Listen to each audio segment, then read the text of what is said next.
The wine had already been poured before she understood she was supposed to die that night. Alice noticed it only because of the smell. Something faintly bitter beneath the sweetness of the elderflower, like crushed bark left too long in standing water. She had grown up learning herbs in her father's apothecary, grinding dried roots and measuring tinctures by candlelight. And that particular sharpness lodged itself in her memory before her mind could name it. She set the goblet down carefully, as though it were a sleeping thing she did not wish to wake. Across the long oak table, her betrothed smiled at her. Cedric had a handsome smile. She had always thought so. Dark-haired, well-dressed, smooth in the way that men who had never truly struggled for anything tended to be smooth. He sat at the head of the table his father had left him, in the manor house that had once been her father's, surrounded by candles whose light made everything look warmer than it was. "You haven't touched your wine," he said. "I find I'm not thirsty." His smile did not falter. That was the thing that should have told her everything, long before tonight. Cedric's smile never faltered because it was never real. It was a practiced thing, stitched carefully to his face like embroidery on a funeral cloth. Alice folded her hands in her lap and looked at the fire. She was 23 years old. She had been betrothed to Cedric for 2 years, since the winter her father had fallen ill, and the Harrow family had offered to absorb his debts in exchange for the joining of their houses. The arrangement had made practical sense. She had told herself it made practical sense. She had spent 2 years telling herself many things that were not quite true. The fire crackled. Outside, the first growl of a storm was beginning to move across the hills. She excused herself early, citing a headache, which was not entirely false. In the corridor outside the dining hall, she passed Morna, Cedric's head servant, a stout woman with gray-streaked hair and a habit of looking just past Alice's shoulder when she spoke to her. Tonight, Morna's eyes dipped to Alice's hands, specifically to the goblet Alice had carried out without thinking. "My lady," Morna said, and her voice was the careful, hollow kind. "Shall I take that?" "I'll manage." She walked to her chamber. She set the goblet on the narrow table beside the window and stood there for a long moment, watching the storm clouds swallow the last pale edge of daylight. Then she lifted the goblet and smelled it again. Sable root. She was certain of it now. Odorless in large doses, but faintly sweet bitter in smaller ones, and small doses were the cruelest kind, because they worked slowly. 3 nights. Perhaps 4. Just long enough to look like a fever. Her hands did not shake.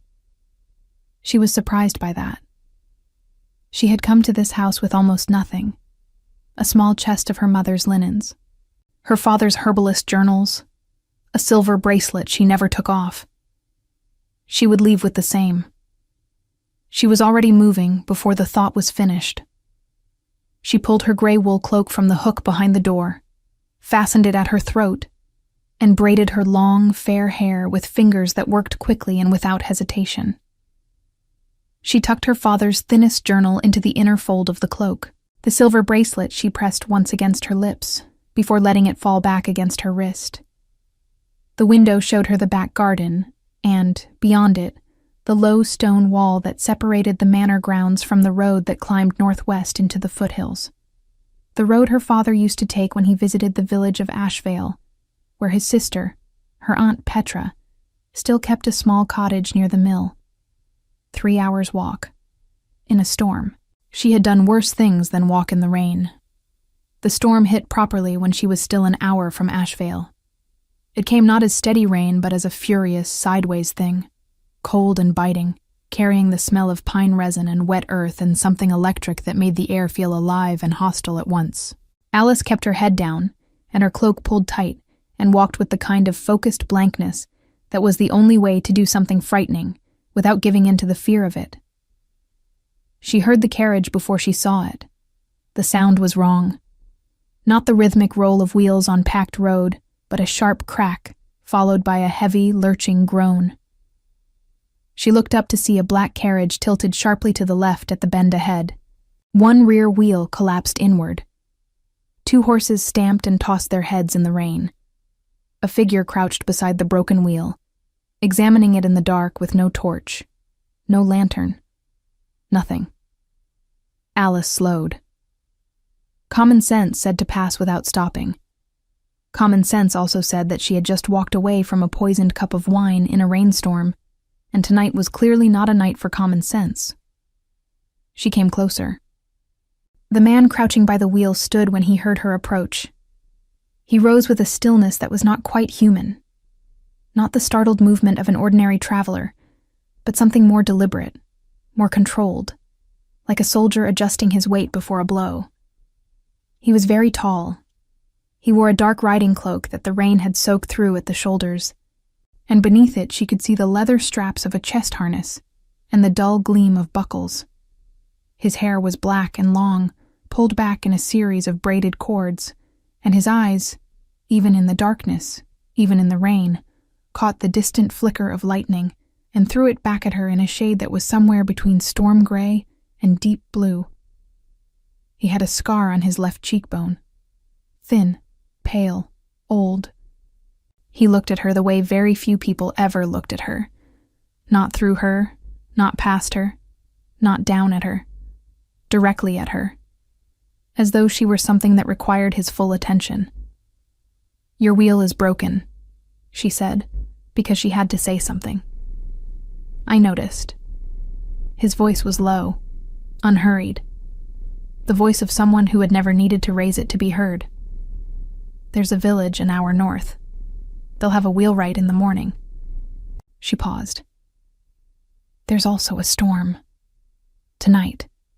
Now." He looked up at the sky with the expression of a man who had already assessed the storm and decided it was not the most important problem in the room. Then he looked back at her. "You're walking," he said. "Alone, in this weather."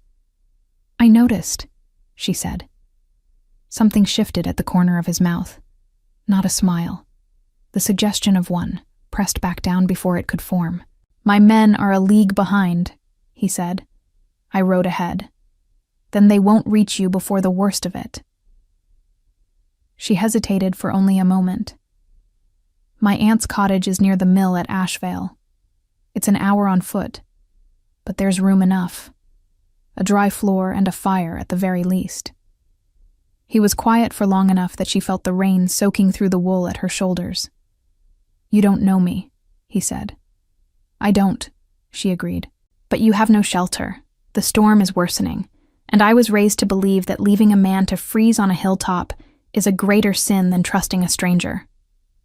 She pulled her cloak tighter. "You may, of course, prefer the hilltop." He looked at her for another moment, that same full, unhurried attention. And then he unhooked the saddlebag from the nearest horse and slung it across his shoulder. "Lead the way," he said. She turned back into the rain and walked. He fell into step beside her, not behind her, not ahead, but beside, which was not what she had expected. Most men would have walked ahead on principle, especially men who looked like this one. He matched her pace exactly, and he was quiet in a way that was different from awkwardness.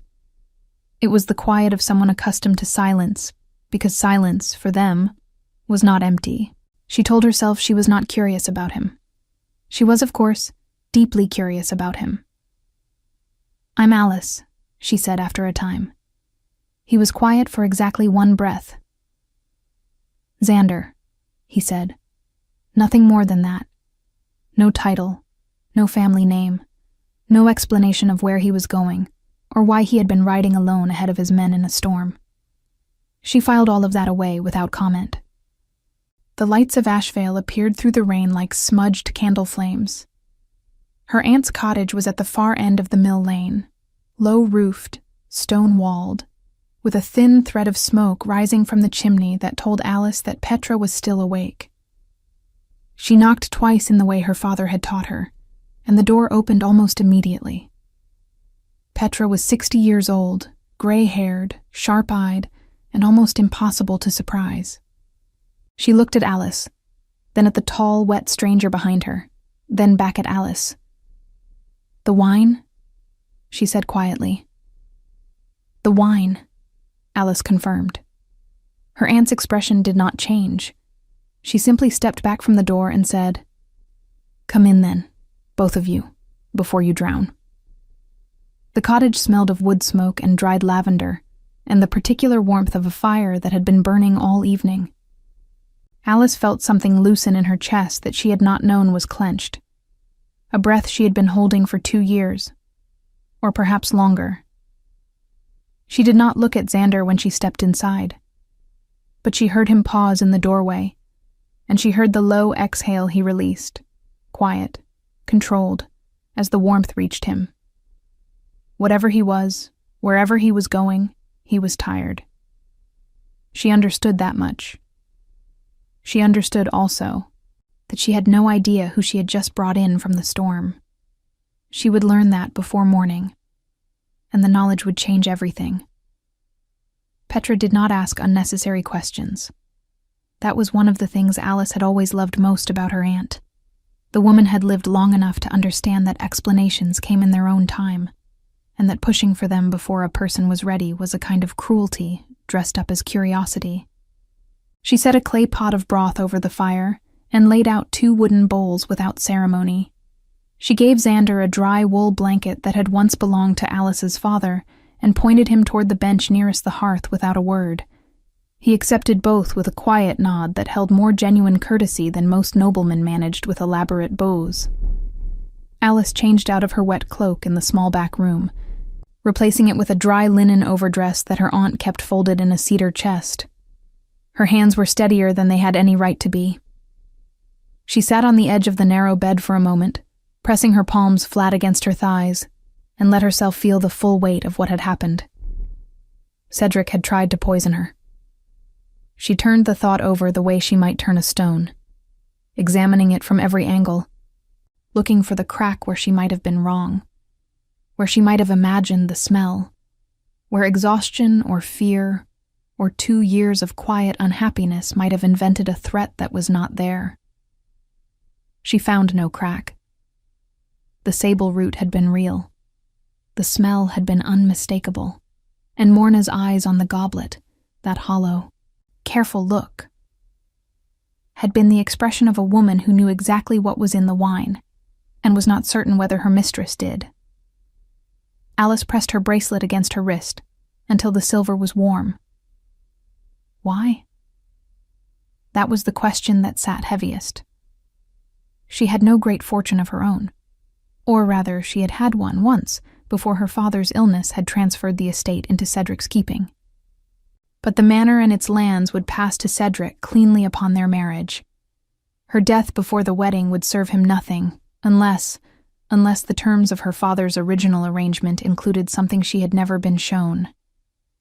She stood. The uncertainty was more frightening than the certainty had been, and she had no space for it tonight. When she returned to the main room, Petra was seated in her chair by the fire with her mending, precisely as though she had not just taken in a fugitive and a mystery on the same wet evening.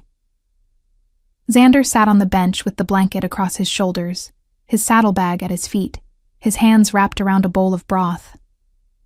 The firelight caught the angles of his face, the strong line of his jaw, the old scar on his cheekbone, the way his dark braids had dried unevenly so that a few loose strands fell forward along his temple. He was watching the fire. But when Alice came in, his gaze moved to her immediately, that same complete, unhurried attention, and stayed. "Better," he said. It was not a question. "Drier," she corrected, and sat across from him. Petra handed her a bowl without looking up from her mending. Alice ate slowly, and for a while the only sounds were the fire and the rain against the stone, and the occasional soft creak of her aunt's rocking chair. "You're not a merchant," Alice said eventually. Xander looked at her over the rim of his bowl. "No. You're not a minor lord either. Minor lords don't ride ahead of their retinue." She kept her voice even, observational. "And you carry a soldier's gear, but you wear no house colors, no crest, no emblem of any kind on the harness or the carriage. He was quiet for a moment. Outside, a branch cracked under the weight of the storm. "You notice a great deal," he said. "My father was an apothecary. He taught me that observation is the first and most important form of protection." She set her bowl down. "I brought you in from the rain because it was the right thing to do. I'm not asking for your title or your business. I'm asking only because if you're someone who will bring trouble to my aunt's door, I would like to know it before morning." Something in his expression shifted. Not defensiveness, but something that looked almost like reassessment. He looked at her the way a man might look at a map he had assumed he understood, and then found to contain an entirely new road. "I won't bring trouble here," he said. And then, after a pause that felt deliberate, "I give you my word. The word of a man whose name I barely know. Xander is my name," he said simply. "The rest is complicated. Tonight." She held his gaze for a moment longer than was comfortable. Then she nodded once and reached for her broth. Petra's needle moved steadily through the cloth. She woke before dawn to the sound of voices outside. Not her aunt's voice.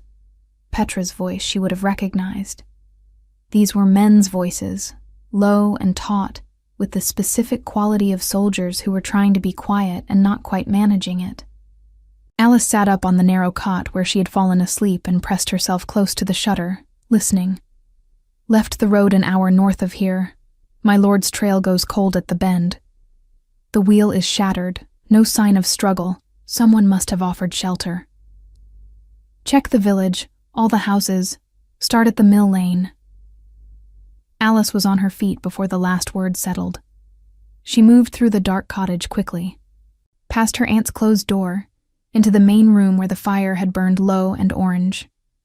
Xander was already awake. He stood by the far wall with the stillness she had noticed on the road. That soldier's readiness, weight distributed, body angled toward the door. "Your men?" she said quietly. "Yes." "How many?" He looked at her sideways. 8. "Riding under what banner?" A pause, longer than the others. "The crown," he said. Alice processed this without visibly reacting, which took more effort than she would have admitted. The crown, not a house banner, not a regional lord. The crown, which meant either royal guard or... She looked at him. The braided black hair, the leather and buckles, the absolute economy of his presence in every room he occupied. The way his men were searching for him with the tight, controlled urgency of people who knew the value of what they had lost. "You're not part of the royal guard," she said slowly. "They'd have found you by now if you were simply a guardsman. Your men are searching like men who cannot afford to fail." She paused. "Xander." He met her eyes and said nothing, and his silence was its own answer. The AlphaKing. The name moved through her like cold water poured down the length of her spine. She had never seen him. Few people outside the capital had. But she knew the stories. Every village did. Xander of the Iron Veil, they called him. King of the werewolf realm. Alpha of alphas. The man who had ended the succession wars before his 25th year and held the fractured noble packs together by sheer force of presence and the kind of authority that did not need to announce itself. She had given him a dry blanket and a bowl of her aunt's broth. She had told him minor lords don't ride ahead of their retinue. The heat that climbed her face had nothing to do with the fire. "You might have said something," she managed. "You might not have let me in." His voice carried no mockery, just the plain weight of a true thing. She opened her mouth, closed it, and conceded the point with a slight tilt of her head. Fair. Outside, the voices were growing closer. A fist struck the cottage door 3 times, sharp, authoritative. Xander moved toward it. Alice moved first. She reached the door and opened it before he could, stepping into the frame so that the soldiers outside saw her first. A small woman in a linen dress with a long fair braid, and the expression of someone who had been woken unreasonably early and was not pleased about it. 3 guards stood in the mill lane, carrying torches. They wore black and iron, the AlphaKing's colors she knew now, with terrible clarity. The foremost one was a broad-shouldered beta with close-cropped gray hair and sharp amber eyes that moved past her immediately, scanning the interior of the cottage.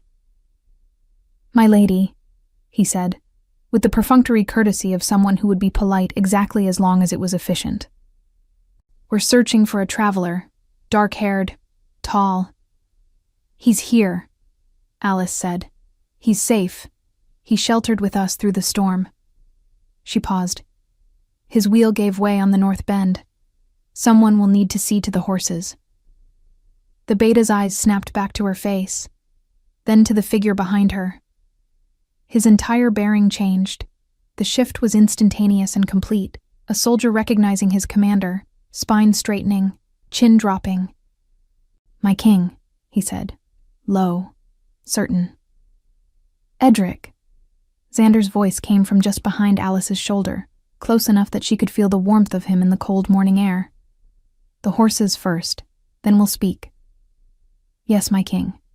Alice stood in the doorway while the soldiers reorganized themselves with the brisk efficiency of men who had been worried and were now relieved, and were converting that relief directly into action. The gray-haired beta, Edric, cast one more glance at her before turning away. She could not read his expression entirely, but there was something in it that was not quite suspicion, and not quite curiosity either.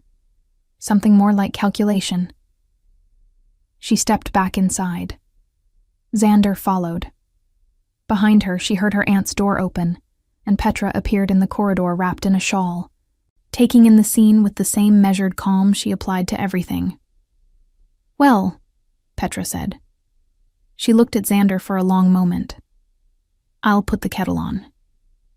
Xander looked at the older woman with an expression that was, for just a moment, genuinely unguarded, something that might have been the beginning of respect. "Thank you," he said, "for the shelter and the broth." "Thank my niece," Petra said, already moving toward the fire. "She's the one who found you in the rain. I'd have bolted the door." Alice kept her eyes on the window and the gray light coming through it and did not say anything at all. But she felt his gaze on her profile, steady, unhurried, the way he looked at everything. And she felt, despite every reasonable and practical instinct she possessed, that something had just shifted between them. She did not know yet what it meant. She knew only that she had left a poisoned cup of wine on a table last night, walked into a storm, and somehow ended up sheltering the most powerful alpha in the known realm. Whatever came next would not be simple. It never was. The soldiers made camp at the edge of the mill lane, while a wheelwright from the village was summoned to assess the carriage. Alice watched from the cottage window as Edric organized them with quiet precision. Torches extinguished now that morning had come gray and damp. Horses led to the mill's small stable, a perimeter established with the natural efficiency of men who did this without being told.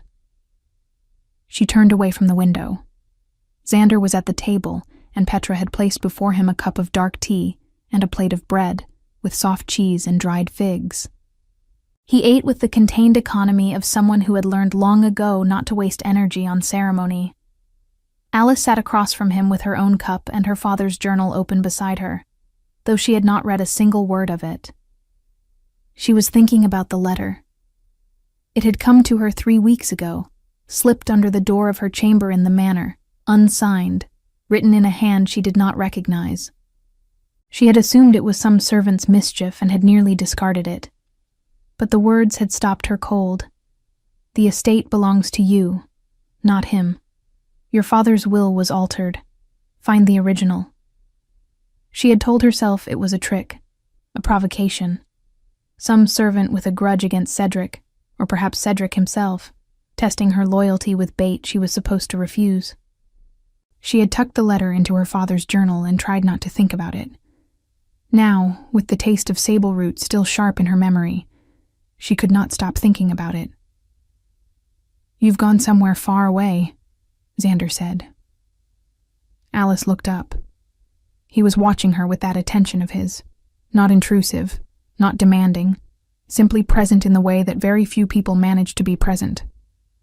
As though her thoughts were worth the patience of waiting for her to return from them. "I'm thinking," she said, "about last night." It was not a question. She had not told him anything specific, only that she was traveling to her aunt's, only that she had needed to leave. But she had the unsettling sense that he had drawn more from the night than she had offered, the way a skilled tracker reads a trail from marks that seem like nothing. She closed the journal. "My betrothed tried to poison me," she said. She said it the same way she had turned the stone over in her mind, plainly without decoration, because dressing it up would make it harder to look at. "I smelled it in the wine before I drank it. Sable root, in small enough doses to look like a fever." Xander was still. Not the stillness of shock. He did not look like a man who shocked easily, but the stillness of someone who had just received important information and was placing it precisely. "And the carriage," he said. "You weren't running to your aunt. You were running from him. Both things can be true." He looked at his cup, then back at her. "Does he have reason?" he asked. "Beyond sentiment. The letter suggests my father's estate may have been transferred to him through a forged will. The lands, the manor, the accounts, all of it." She pressed her thumb against the edge of the journal's cover. "If the original will names me as heir, and that document still exists somewhere, then my death before the wedding would be cleaner for him than a marriage that might expose the forgery." The words were very calm. She was very calm. She was aware at some distance from herself that the calm was the kind that sat over deep water. Petra refilled her cup without comment and went back to the fire. "Where would the original will be kept?" Xander asked. "My father kept his most important documents with the keeper of records in Ashvale, a man named Osbert. He's been keeper for 30 years. He knew my father well." She paused. "But Osbert is old, and Cedric has been generous with the village council this past year. I don't know whose side he's on anymore." "Then you find that out before you approach him." Alice looked at him. "You say that as though it's a simple thing." "It's not simple. It's necessary. Those are different." She held his gaze for a moment. There was something clarifying about the way he spoke. No softening, no reassurance, no performance of sympathy. Just the problem and the next step. She found, to her own surprise, that she preferred it. "Why are you asking me these questions?" she said. He considered this.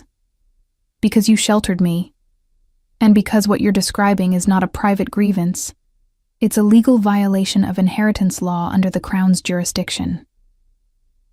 His voice was even. "Document forgery, attempted murder of a legitimate heir. These are not small matters." Alice felt something shift in her chest. Not relief, not yet, but the first stirring of something that might become it. "You're the king. You could—" "I could do many things," he said, "but I won't act on your word alone. Not because I doubt you. Because acting on unverified accounts is how kings create injustice instead of preventing it." He paused. "We need the will." "We." The words sat between them for a moment, quiet and significant. "You're offering to help me," she said. Not quite a question. "I'm telling you what is required under law," he said. "And I'm telling you that I have the means to move quickly and without announcing myself, which you do not." A brief pause. "The choice is yours." Alice looked at her aunt, who was studying the fire with the focused interest of a woman who was very deliberately not looking at the king of the werewolf realm sitting at her kitchen table. Then Alice looked back at Xander. She wanted to say no. Every reasonable and self-protective instinct she had was arranged in a row behind that no, holding torches, making a compelling case. She had been wrong about Cedric. She had been wrong in smaller ways. about several people before him. The architecture of her trust had developed cracks she had not noticed until the floor gave way beneath her, and now she was being asked to trust again, and not merely a neighbor or a family friend, but the man who held authority over every pack, every noble house, every law and punishment in the realm. But he had not lied to her about who he was. He had withheld it, yes, but when she had pressed him, he had answered. He had said, "I give you my word," and then, when morning came, had done nothing to contradict it. He had listened to her without interrupting, without minimizing, without the particular kind of careful blankness that men used when they were deciding whether a woman's problem was worth their attention. He had said we. "The keeper's house is on the East Lane," she said. "I know a way to approach without passing through the main square." Something in his expression settled, not triumph, nothing so transparent. Just a quiet acknowledgement, like a door closing softly on a room they had both agreed to enter. They went on foot, just the two of them, through the back paths between the mill and the village's eastern edge. Edric had not been pleased. Alice had watched the exchange between the beta and his king from 3 steps away. Edric's jaw tight, his amber eyes flicking to her with barely concealed skepticism, his argument delivered in low, clipped tones about risk and protocol and unknown variables. Xander had listened to all of it without interruption. Then he had said, "She knows the path. We go." And that had been the end of it. Edric's gaze had followed Alice as they left, and she had the clear sense that she had just been filed under a category in his mind that she would need to work very hard to change. The morning was cold and washed clean by the storm. Puddles caught the pale sky between stones on the path, and the air smelled of pine and wet thatch and the distant sweetness of the mill's grain stores. Alice walked quickly with her hood up and her braid tucked inside her cloak. Xander moved beside her and was, improbably for a man of his size and presence, nearly silent on the path. He stepped around the puddles without looking down, which meant he was watching everything else. "Does this happen often?" she asked, "riding ahead of your guard into storms?" "More often than Edric prefers."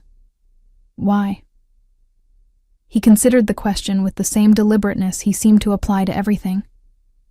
"Because there are things you don't see when 8 soldiers clear the road before you." She thought about that. Things like broken carriages. Things like women walking alone at night who smell of elderflower wine and sable root, and are calm enough to comment on the obvious state of a man's wheel. Alice stopped walking. She turned to look at him, and he stopped too, a half step ahead, and looked back at her. His blue eyes in the morning light were darker than she had expected, more layered, like deep water with something moving beneath the surface. "You smelled it," she said, "last night, when we met on the road." "Before you were 3 steps away from me," he said. "Yes." The knowledge moved through her strangely. He had known then, standing on that rainy road with his broken carriage and his careful silence. He had already known that she had been poisoned, or nearly so. He had known before she led him to the cottage, before she explained anything, before she trusted him with a single word. "And you said nothing," she said. "You hadn't told me. It wasn't mine to name." She studied him for a long moment in the cold morning air. The wind moved a strand of dark braid across his cheekbone, near the old scar, and he did not push it away. "That is a very particular kind of restraint," she said finally. "It's respect," he said simply. "Which is different." She turned and kept walking. But the distance between them on the path felt different now. Not smaller exactly, but more honest. As though they had both agreed, without saying so, to stop pretending they were strangers. The keeper's house appeared at the end of the east lane, low-roofed, stone, with a carved owl above the lintel that had been Osbert's family mark for 3 generations. The shutters were open. A thin light moved behind the warped glass of the window. Alice paused at the gate. "If he's been turned," she said quietly, "we'll know it in the first minute." He was never good at concealment. And if he hasn't been turned? She thought of the letter tucked in her father's journal, the unsigned hand, the impossible, specific knowledge it had contained. Then I think, she said slowly, that Osbert may be the one who sent me that letter. Xander said nothing. But she felt his focus sharpen beside her, that quality he had of becoming more still when he was most alert. And she reached forward and lifted the latch on the gate. Whatever was in that house, they would face it together. She had not intended to trust him this quickly. She had not intended any of this. But the ground had shifted beneath her feet 2 nights ago, and she was still standing. And he was still beside her. And sometimes that was all the reason a person needed to keep moving forward. She pushed the gate open and walked through. Osbert was a small man who had become smaller with age. Shoulders curved inward, hands spotted and thin. White hair that stood at uneven angles as though it had given up on order entirely. He opened the door before Alice could knock, which told her he had been watching the lane from the window, which told her he had been expecting someone. His eyes moved to her face and filled immediately, and without ceremony, with relief. "Child," he said. His voice cracked on the word. "You're alive." "Barely," Alice said. "Was it you?" "The letter." He stepped back from the door. "Come in, both of you." His gaze moved to Xander and stopped there for a long moment, taking in the height, the braided black hair, the leather harness, the quality of stillness that had no equivalent in ordinary men. Something crossed the old keeper's face. Calculation, or recognition, or both. "My lord," he said carefully. "Keeper," Xander replied. With the even courtesy he seemed to extend to everyone regardless of station. Osbert let them in. The house smelled of old parchment and tallow candles, and the faint sweetness of dried chamomile hanging in bunches from the low ceiling. Every surface was occupied. Scrolls and bound ledgers stacked in careful towers, clay ink pots sealed with wax, a brass measuring rod propped in one corner, 3 pairs of magnifying spectacles arranged on a cloth beside the writing table. It was the house of a man who had spent his life in service to the precise recording of truth, and had accumulated in that service an enormous amount of paper. Osbert moved to the writing table and opened the bottom drawer with the particular care of someone reaching for something they had been protecting for a long time. "Your father came to me in the last month of his illness," he said, his back to them. "He was frightened. Not of dying. Your father was never frightened of that. He was frightened of what would happen after." He lifted a wooden box from the drawer. It was small, sealed with a strip of dark wax pressed with a ring stamp. "He gave me this, told me to keep it until you came for it, or until you needed it, whichever came first." He set the box on the table and stepped back. Alice looked at it. Then she looked at Osbert. "You knew about the will," she said, "the forgery." "I suspected." His voice was careful, pained. 3 months after your father's death, I saw the document Cedric Harrow filed with the council. I knew your father's hand better than my own. We had corresponded for 20 years. The signature was wrong. Not dramatically wrong, but wrong. He pressed his lips together. I was afraid. I am an old man, and Cedric Harrow has powerful friends on the village council. And I was afraid. But you sent the letter. When I heard the wedding date had been set, Yes, I sent the letter. He looked at her with the eyes of a man carrying a guilt he had not fully set down. I should have acted sooner. I know that. Alice crossed to the table. She broke the wax seal with her thumbnail and opened the box. Inside, folded 3 times in the manner of formal legal documents, was a sheet of heavy cream parchment. The ink was dark and unfaded, the hand unmistakably her father's. She would have known it anywhere. The way his letters leaned slightly rightward, the way he always looped the tail of his G twice. At the bottom was his seal, pressed deep and clean into red wax. And beside it, 2 witness seals she did not recognize, but which Osbert identified immediately. Brother Cale, from the monastery at Selden's Cross, the old keeper said, pointing to the first. And Lady Marin Voss, who was your mother's closest friend, both still living, both willing to testify if it comes to that. He paused. I've already written to them. Alice read the document slowly. Her father's voice came through the formal phrasing in small, clear ways.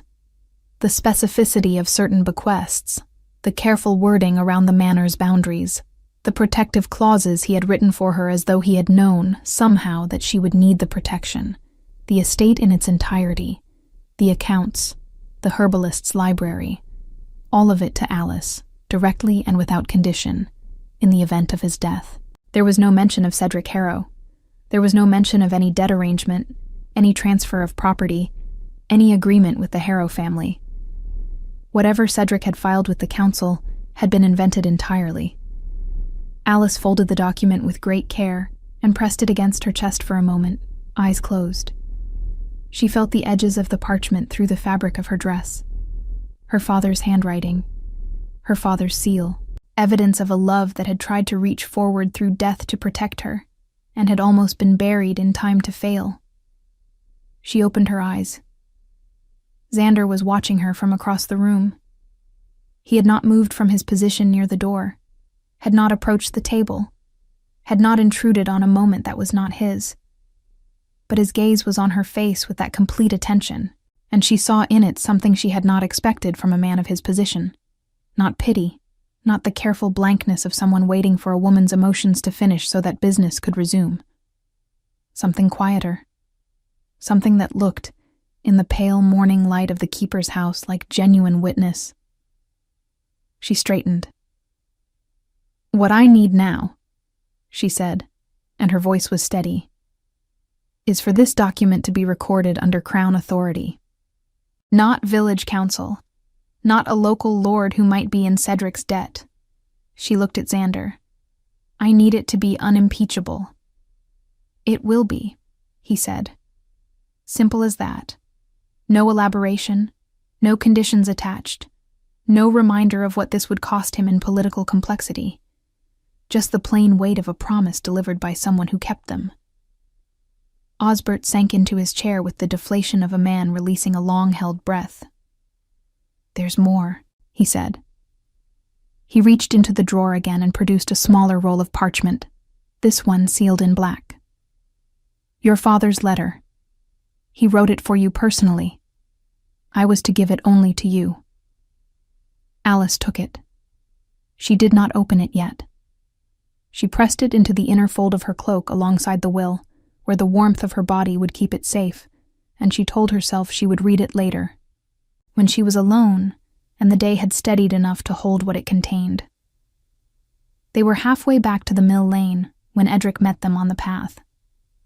He had brought 2 other guards, which told Alice that the gray-haired beta had spent the morning actively worrying and was no longer bothering to conceal it. His amber eyes swept over Xander first, the habitual inventory of a man whose job was to ensure his king was breathing, and then settled on Alice with an expression she could now identify more clearly. He did not dislike her. He was afraid of what she meant. "My king," he said. "Lord Harrow's steward arrived an hour ago. He's at the mill, with 6 men. He says he's come to collect Lady Alice by order of her betrothed." A pause. Waited. He was not gentle about the phrasing. Alice felt the ground shift again. That same sensation from 2 nights ago, the floor dropping out, the sudden awareness of how precisely she had been cornered. Cedric had moved faster than she had expected. He must have discovered the empty goblet, the missing cloak, the absence of her body in the morning. And he had moved immediately, without waiting to see if she had simply fled in panic and might return, which meant he had known she would run, which meant he had expected the poison to fail, or had not cared whether it succeeded, because her disappearance served him equally well. A woman who ran from her betrothed before the wedding was a woman who could be publicly shamed, legally stripped of claims, return by force under the guise of protection. He had planned for both outcomes. She had underestimated him. She would not do so again. "How many did you bring?" she asked Edric directly. The beta blinked. He glanced at Xander with an expression that was not quite, "Is she allowed to ask me things?" but was adjacent to it. Xander said nothing. He simply waited. Edric looked back at Alice. 8, my lady, plus the king. 9 against 6, then. And legal documentation of inheritance fraud and attempted murder. She thought for a moment. Does Cedric's steward know whose carriage broke on the North Road last night? I don't believe so, my lady. Good. Then we have the advantage of surprise. She looked at Xander. I don't want him arrested yet. Not here, not quietly, not in a village where half the council may be in his debt. I want this done publicly, where it cannot be buried or reframed. She held his gaze. Can it be brought before a formal assembly? A noble convening, with witnesses from multiple packs? Xander was quiet for exactly one breath. There is a council session in 3 days at Ironvale, he said. Every major pack lord in the realm will be present. He paused. If Cedric Harrow is summoned under crown authority, he cannot refuse attendance without it constituting open defiance of the king. Then summon him, Alice said. Edric made a very small sound that was not quite a cough. Xander looked at her for a moment longer than usual. She could not read everything in his expression, but she could read the top layer of it, the part he was not hiding. And what she saw there was not reluctance or qualification. It was something that looked very much like admiration. Edric, he said, without breaking her gaze. Draft the summons. Full formal language. Lord Cedric Harrow of the Harrow Estate, to appear before the Crown Council at Ironvale in 3 days' time on matters of legal inheritance and breach of conduct. Yes, my king.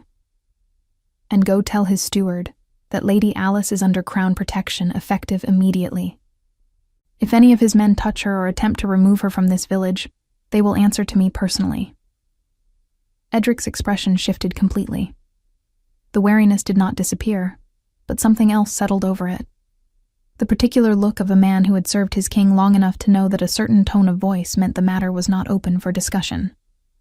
Yes, my king, he said again, and turned with his men toward the mill. Alice watched them go. The cold morning air smelled of wet stone and pine resin and the distant smoke of the village's breakfast fires. Somewhere across the mill lane, she could hear the low, tense voices of Cedric's steward, confused and growing more so by the moment. She exhaled slowly. 3 days, she said. 3 days, Xander confirmed. She turned to look at him. He was standing close, not crowding, not imposing, just present in the way he always was, filling the space beside her with a warmth she was trying very hard not to notice. Why are you doing this? She said. Truly. Not the legal justification. You could have handed this to a courier and been on your road by mid-morning. Why are you staying? He looked at her for a long moment. Because someone should have protected you a long time ago, he said, and didn't.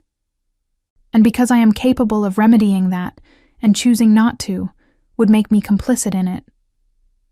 It was not the answer she had expected. She had expected something political, something strategic, something that would give her a clean reason to keep her distance.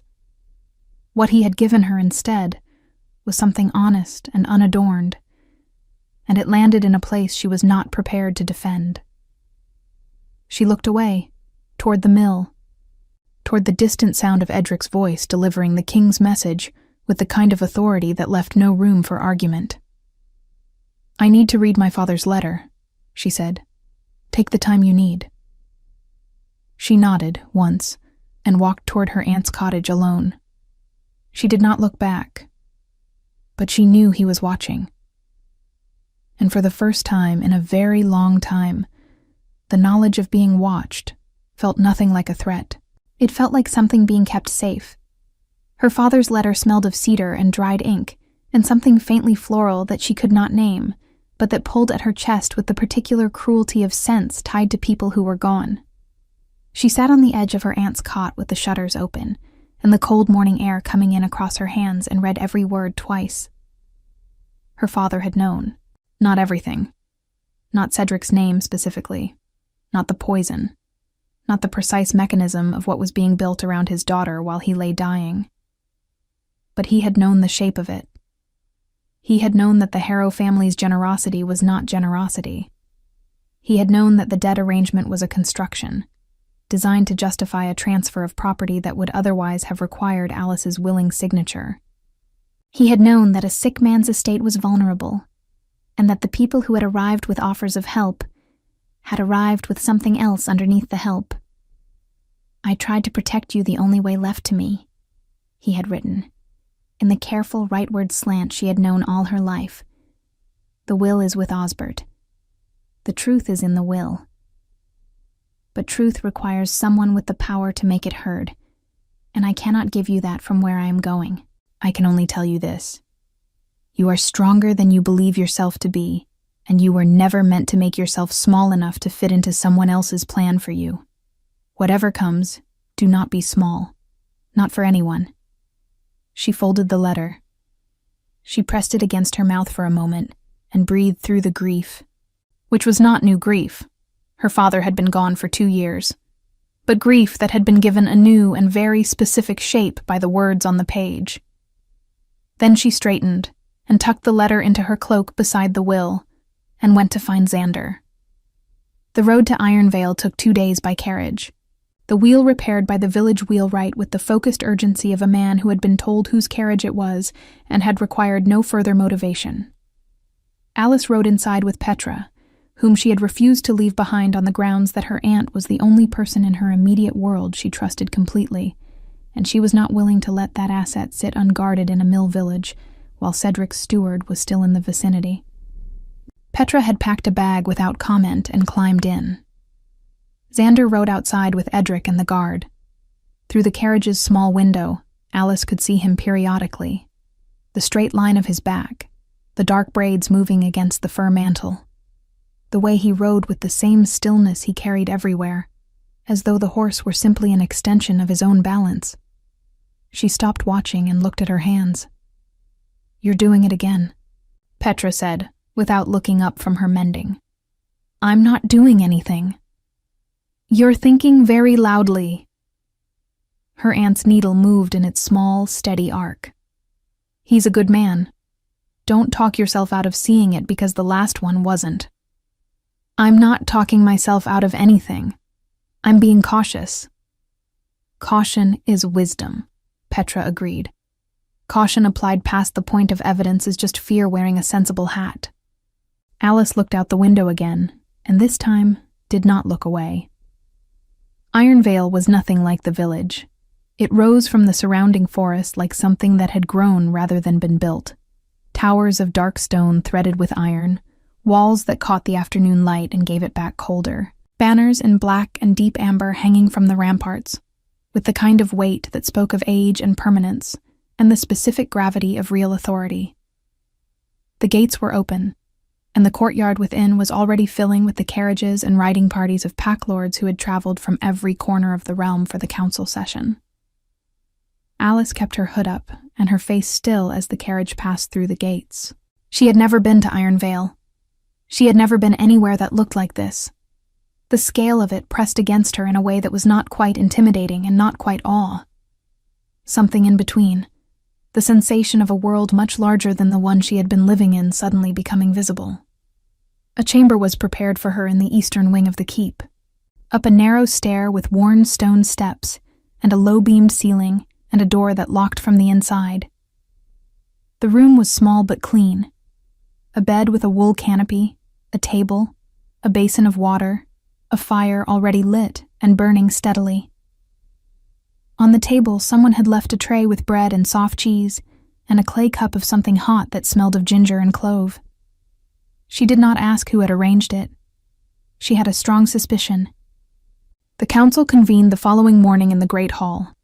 a long vaulted space with stone pillars and high windows that let in blades of cold light, lined on both sides with the seated representatives of every major pack in the realm.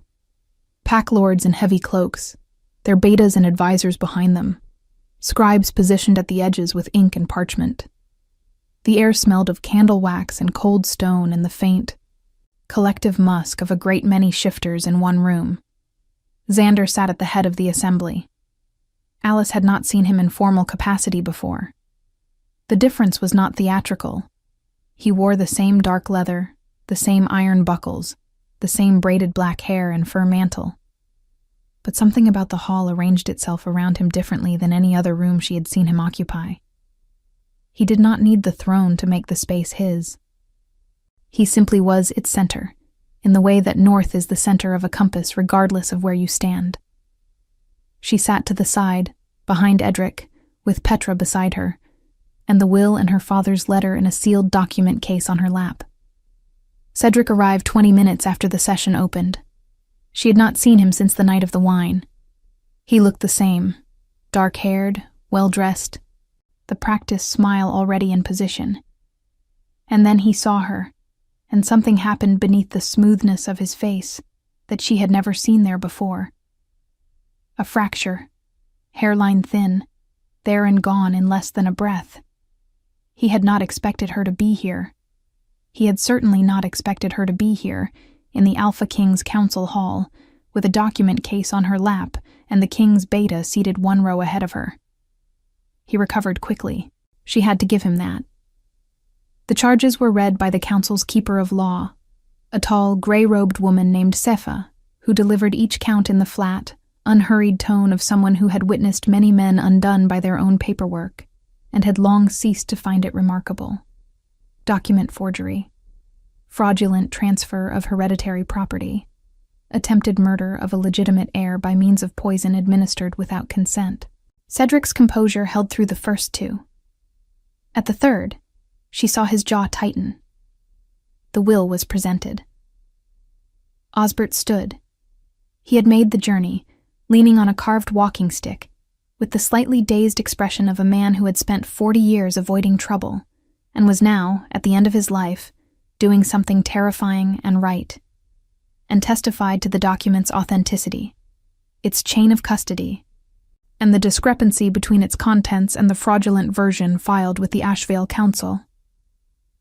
The two witnesses, Brother Cale and Lady Marin Voss, had provided written testimonies that Sepha read into the record without pause. Morna had been found that morning. Alice had not known until Edric told her quietly before the session opened. The servant had surrendered herself to the Crown's representatives without resistance, and she had talked, thoroughly, exhaustively, with the relief of someone who had been carrying a secret that was too heavy and had finally been given permission to set it down. She had confirmed the poison. She had confirmed Cedric's instructions. She had confirmed, most devastatingly, that the plan had begun not 3 weeks ago, but 18 months ago, when Cedric had first realized that Alice's father had not, in fact, left the estate in forms that could be cleanly absorbed. 18 months. Alice had lived inside a plan to destroy her for 18 months without knowing. She held this knowledge in her chest, and felt it burn, and let it burn, and did not look away from it. Cedric tried. He had clearly arrived with prepared arguments, a counter-narrative about the document's provenance, a claim that Osbert was elderly and had confused one will for another, an assertion that Alice had left his protection voluntarily, and in doing so had violated the terms of their betrothal. He spoke well. He was always good at speaking. Xander listened to all of it without expression. Then he said very quietly, "The document has been verified by 3 independent witnesses and will be entered into Crown record. The charges of forgery and attempted murder are substantiated by testimony and physical evidence." A pause. "Lord Harrow, you will be remanded to the custody of the Crown Guard pending formal judgment. The Ashvale estate and all properties belonging to the line of Alice's father are hereby restored to their rightful heir, effective immediately and without condition." He did not raise his voice. He did not need to. The hall was very quiet. Cedric looked at Alice across the length of the room. She held his gaze and felt, not triumph, not the clean, bright fire she might have expected. Something more complicated. The particular emptiness of discovering that a grief she had been carrying was not grief at all, but the weight of a lie she had been asked to live inside. She was glad to put it down. The guards came for Cedric, and he went, and the hall began to move again with the slow exhale of a large body of people releasing held breath, and Alice sat very still in the noise of it and breathed. She found Xander in the library that evening. It was a long room on the upper floor of the keep, lined wall to ceiling with shelves, smelling of old leather and pine resin, and the particular dusty warmth of books that had been loved for a long time. He was standing at the far window, looking out at the dark forest beyond the walls, and he turned when she came in. She stopped a few feet from him. "It's done," she said. "It's done," he agreed. "My father's estate is mine. Cedric will face formal judgment." She folded her hands together in front of her. "I don't know what comes next. I haven't thought past this, past today." "That's allowed," he said. "You've been thinking several steps ahead under considerable pressure for 3 days. You're permitted not to know the next thing yet." She looked at him. The firelight from the corridor was soft and warm through the open door, and he was watching her with that complete attention, and she was so tired of resisting what was plainly in front of her. "You said someone should have protected me a long time ago," she said. "Yes. I keep thinking about that." She took a breath. "I spent 2 years trying to be practical, trying to be grateful for an arrangement that was, as it turns out, built on lies. I made myself small, the way my father warned me not to." She looked at her hands. "I don't know how to trust quickly. I'm not sure I should. But I know what it felt like when you stood next to me on that road. And I know what it felt like when you said we. And I know what it feels like right now. And I think honesty is probably better than protection at this particular moment." He was very still. "I think you may be my mate," she said quietly. "And I think I've been afraid to say it because the last man I was supposed to build a life with tried to bury me in it." The silence lasted exactly long enough to be significant. Then Xander closed the distance between them in 3 unhurried steps and took her hands in both of his. Careful, deliberate, the way he did everything, and held them without speaking. And she felt the warmth of the bond move through her like the first fire after a very long cold. "You are," he said. "I've known since the road. You said nothing." "It wasn't mine to name," he said. "It had to be yours." She looked up at him. His blue eyes were steady and clear, and she understood now that the depth she had seen in them from the very beginning, that quality of deep water, was not guardedness. It was patience. The patience of someone who had waited for something real for a long time, and was willing to wait as long as it required. She did not make him wait any longer. She rose onto her toes and pressed her lips to his, brief and certain, and felt him exhale against her mouth like a man setting down something heavy. His hands tightened around hers, gently, and when they separated she stayed close, her forehead nearly touching his jaw. "My father said I was never meant to make myself small," she said. "He was right," Xander said. "I'm going to hold you to that." She pulled back enough to look at him properly. "I won't be a quiet figure behind a throne. I won't smile at councils and disappear into corridors. If I am your mate, I will be your mate in full, present, opinionated, occasionally inconvenient." The corner of his mouth moved. This time it became something real. "Good," he said. "I find quiet unchallenging." They were married 6 weeks later in Ironvale's great hall, beneath the amber banners and the high cold windows, with Petra in the front row crying very discreetly into a handkerchief, and Edric standing at rigid attention with the expression of a man who had been deeply skeptical 3 weeks ago, and was now, with evident effort, revising his position. Cedric Harrow was judged formally by the Crown Council and stripped of all lands, titles, and privileges. He was exiled beyond the realm's borders with nothing he had not carried in himself when he arrived. Morna, who had cooperated fully and testified against him, was granted clemency and resettled in a village far from Ashvale, with enough coin to begin again. She had not asked for forgiveness, which Alice respected. She had simply told the truth when it mattered, which was sometimes the bravest thing a person could do.